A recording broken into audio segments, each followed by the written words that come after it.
നിങ്ങൾ ആരും പാപത്തിന്റെ ചതിയിൽ കഠിനപ്പെടാതിരിക്കണം ഇന്ന് എന്ന് പറയുന്നത് നാൾത്തോറും.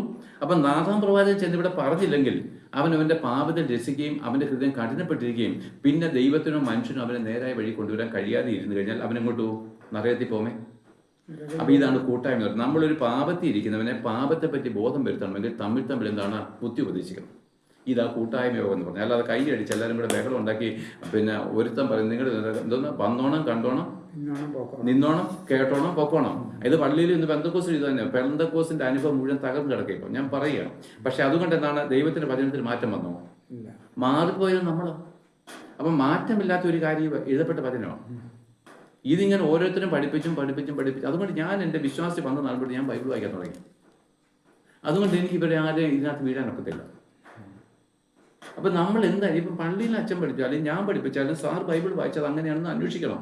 കാരണം തെറ്റിക്കൂടായ്മ എന്ന് പറഞ്ഞാൽ ഈ വചനത്തിനേ ഉള്ളൂ. അച്ഛന് തെറ്റത്തില്ലേ? തിരുമേനി തെറ്റത്തില്ലേ? പാസ്റ്റർ തെറ്റത്തില്ലേ?